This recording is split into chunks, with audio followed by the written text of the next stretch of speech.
आज होने जा रहे एलिमिनेटर मैच की। आईपीएल में राजस्थान और बेंगलुरु के बीच आज एलिमिनेटर मैच है। अहमदाबाद में ये मैच खेला जाएगा। राजस्थान रॉयल्स साथ ही साथ बेंगलुरु की टीम के बीच नरेंद्र मोदी स्टेडियम में ये मैच खेला जाएगा। आरआर और आरसीबी के बीच होने वाला ये मुकाबला बेहद दिलचस्प है। हारने वाली टीम आईपीएल 2024 से चूंकि बाहर हो जाएगी और विजेता टीम दूसरे क्वालिफायर में जाएगी, यानी फाइनल के बेहद करीब पहुंच जाएगी। ऐसे में आज होने वाले इस मैच पर निगाहें सभी की टिकी हुई हैं। आईपीएल 2024 के लीग चरण की समाप्ति पर पॉइंट टेबल में नंबर 3 और 4 पर काबिज राजस्थान रॉयल्स, साथ ही साथ रॉयल चैलेंजर्स बेंगलुरु के बीच एलिमिनेटर मैच खेला जाएगा। ये मुकाबला अहमदाबाद के नरेंद्र मोदी स्टेडियम में शाम 7:30 बजे से शुरू होगा। आरआर और आरसीबी दोनों की कोशिश जाहिर है इस मुकाबले को हर हाल में जीतने की होगी, क्योंकि विजेता टीम दूसरे क्वालिफायर में बढ़ जाएगी, जबकि हारने वाली जो टीम है उसका सफर इस टूर्नामेंट से समाप्त हो जाएगा। राजस्थान रॉयल्स का आखिरी लीग मैच बारिश की भेंट चढ़ गया था। इससे पहले वो 4 मैच लगातार गंवा चुकी थी। संजू सैमसन के नेतृत्व वाली राजस्थान रॉयल्स की कोशिश दोबारा से जीत की पटरी पर लौटने की होगी, मगर उसके लिए ये राह आसान नहीं होगी, क्योंकि आरसीबी ने लगातार 6 मैचेस जीतकर प्लेऑफ में जगह बनाई है और इस समय उसके हौसले बुलंद हैं। आरसीबी ने अपने आखिरी लीग मैच में चेन्नई सुपर किंग्स को 27 रनों से मात दी थी। ऐसे में किसका पलड़ा भारी है, ये भी आगे जानने की हम कोशिश करेंगे। प्लेइंग 11 दोनों टीमों की क्या रहने वाली है, साथ ही साथ नरेंद्र मोदी स्टेडियम की पिच रिपोर्ट क्या है, साथ ही साथ वेदर अपडेट भी आपको देंगे। लेकिन ये जरूर साफ है कि आज होने वाला मुकाबला बेहद दिलचस्प है। राजस्थान रॉयल्स और रॉयल चैलेंजर्स बेंगलुरु की टीम आमने सामने रहने वाली है। अहमदाबाद के नरेंद्र मोदी स्टेडियम में ये मैच खेला जाएगा। इस पर मेरे साथ हमारे स्पोर्ट्स एडिटर मनोज जोशी जी जुड़ गए हैं। मनोज जी, आप कितने एक्साइटेड हैं आज के मैच को लेकर? करो या मरो वाला ये मैच रहने वाला है, पलड़ा किसका भारी नजर आता है? जी बिल्कुल ठीक कहा आपने, क्योंकि बोरिया बिस्तर बंद हो जाएगा जो भी टीम यहाँ पर हारेगी। और यहाँ पर क्योंकि राजस्थान रॉयल्स जो है जिसने बहुत धमाकेदार शुरुआत की थी, आप 22 अप्रैल का आपने कुछ देर पहले जिक्र किया, 22 अप्रैल को स्थिति ये थी कि 8 में से 7 मुकाबले इस टीम ने जीते थे और ये टॉप पर थी। और वहीं 8 में से 7 मुकाबले हारे थे आरसीबी ने, वो सबसे नीचे पायदान पर थी। तभी कहते हैं ना, क्रिकेट बहुत ही अनिश्चितताओं का खेल है और शायद वही कुछ हुआ। एलिमिनेटर में दोनों आमने सामने हो गई और लगातार 6 जीत इस टीम ने हासिल की। आरसीबी ने बड़े हुए मनोबल के साथ उतर रही है और वहीं जो राजस्थान रॉयल्स है उनके हाल बेहाल हैं, खास तौर पर उसका मध्यक्रम जिसने उसे बहुत लेट डाउन किया है। जी आज के मैच को लेकर एक्साइटमेंट एक अलग लेवल की है, लेकिन इस पिच की अगर मनोज जी बात करें, नरेंद्र मोदी स्टेडियम की पिच, ये कौन सी टीम के लिए आपको लगता है कि बेहतर होने वाली है? पिच रिपोर्ट क्या कहती है? देखिए, यहाँ पर स्पिनर्स के लिए उतना ज़्यादा स्कोप नहीं रहता। आप स्पिनर्स जो हैं बस यहाँ पर रनों पर नियंत्रण रख सकते हैं, लेकिन अगर जो तेज़ गेंदबाज हैं उनका यहाँ पर जलवा रहा है। लेकिन अब तेज़ गेंदबाजी निश्चित तौर पर राजस्थान रॉयल्स की बेहतर है।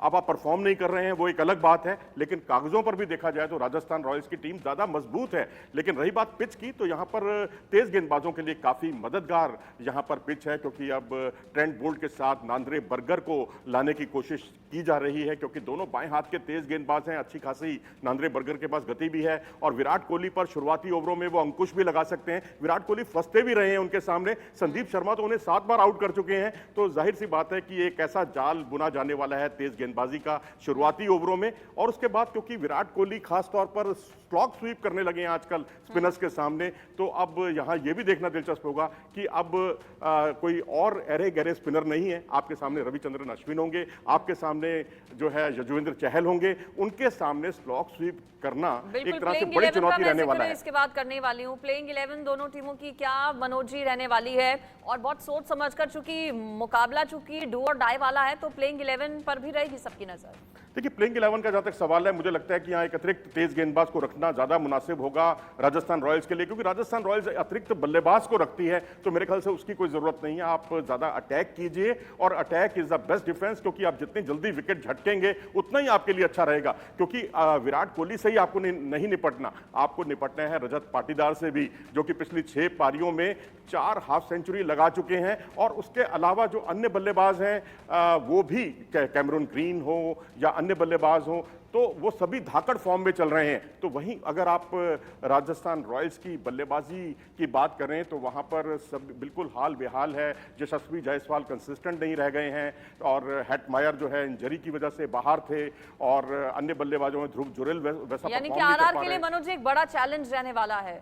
जी हाँ, बहुत चैलेंजिंग रहेगा क्योंकि जीत की पटरी पर लौट आई है जो आरसीबी की टीम, और यहां से पीछे मुड़कर उसको देखना नामुमकिन होगा। लेकिन राजस्थान अपने पुराने रिकॉर्ड की तरफ ही केंद्रित है। क्षमताओं की कमी नहीं है, बस क्षमताएं उन्हें 100% दिखानी होगी, तभी मैच को वो रोमांचक बना सकते हैं। मनोज जी, वेदर रिपोर्ट क्या कह रही है? अगर जस्ट इन केस, हालांकि गर्मी और बारिश की संभावनाएं कम है, लेकिन अगर बारिश हो जाती है तो फिर क्या होगा आज के मैच का? फिलहाल तो दोनों टीमें बड़ी राहत की सांस लेंगी क्योंकि गर्मी का हाल ये है कि 44 डिग्री तक जो है पारा वहाँ पहुँचा है। और यहाँ पर क्योंकि ये एलिमिनेटर है तो एलिमिनेटर में कुछ भी हो सकता है, कुछ भी संभव है। तो ऐसी स्थिति में कोई भी टीम नहीं चाहेगी कि बारिश वाली स्थिति आए यहाँ पर। और क्योंकि नंबर 3 पर की पोजीशन पर रही थी राजस्थान रॉयल्स की टीम, वो लाभ की स्थिति में है।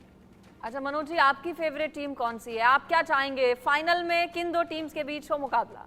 देखिए, आरसीबी मेरी फेवरेट इसलिए है टीम क्योंकि जब टूर्नामेंट शुरू हुआ था तो मैं राजस्थान रॉयल्स के साथ था, लेकिन अब मैंने थोड़ा सा पाला इसलिए भी बदला है क्योंकि आरसीबी अब जीत की पटरी पर सवार है। और दूसरी बड़ी वजह यह है कि एक तो 6 मुकाबले इसने लगातार जीते हैं।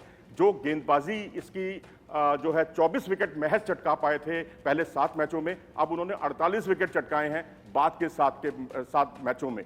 तो और दूसरी वजह यह कि ये टीम कभी भी इसने जीत का स्वाद नहीं चखा है, खिताबी जीत का। तो ये टीम अगर जीते तो उसका मजा कुछ और होगा क्योंकि 2 बार ये फाइनल खेल चुकी है। इस बार हम यही उम्मीद करेंगे कि बेशक फाफ डू प्लेसी कप्तान है, लेकिन विराट की जो सेना है इस बार कमाल का प्रदर्शन करे और चमचमाती ट्रॉफी उसके हाथ में हो। बिल्कुल। खिलाड़ी कौन कौन से चुनौती रहने वाले हैं? चैलेंजेस तो आरआर के सामने है ही, लेकिन किन खिलाड़ियों से बचकर चलना होगा? देखिए, विराट कोहली को तो खासतौर पर संदीप शर्मा, नांद्रे बर्गर और ट्रेंट बोल्ट से बचकर रहना होगा। रजत पाटीदार जो हैं उनका संघर्ष जो है बीच के ओवरों में जो है राजस्थान रॉयल्स के गेंदबाजों से, खासकर स्पिनर्स के सामने रहने वाला है क्योंकि स्पिनर्स के सामने वो बड़े शॉट्स खेलते हैं। इधर यश दयाल जिन्होंने चेन्नई सुपर किंग्स के खिलाफ धोनी और जडेजा की मौजूदगी में आखिरी ओवर में रनों का बचाव करते हुए मैच जिताया था अपनी टीम को, सबसे ज्यादा वो विकेट चटका चुके हैं, वो एक चुनौती बनने वाले हैं यश दयाल। सिराज भी अब वो वैसे सिराज नहीं रह गए हैं जो शुरुआती मैचों में थे, अब वो लगातार विकेट चटका रहे हैं। जिस तरह से उन्होंने 7 विकेट चटकाए हैं पिछले 4 मुकाबलों में, वो भी बहुत बड़ी चुनौती बनने वाले हैं। और राजस्थान रॉयल्स की बल्लेबाजी में ले देकर जो चुनौती है वो रियान पराग और संजू सैमसन तक सीमित है। और संजू सैमसन भी वैसा परफॉर्म पिछले 2-3 मैचों में नहीं कर पाए हैं जैसा कि अपेक्षित है उनसे। चलिए, बहुत शुक्रिया आपका मनोज जी इस पर जुड़ने के लिए। तो आज के मुकाबले पर रहने वाली है नजर, क्योंकि मुकाबला दिलचस्प है, एलिमिनेटर मैच है, डू और डाई का ये मैच है। जीत का स्वाद कौन चखेगा, किसका पत्ता साफ हो जाएगा, इसके लिए इंतजार करना होगा। शाम 7:30 बजे मैच शुरू होगा।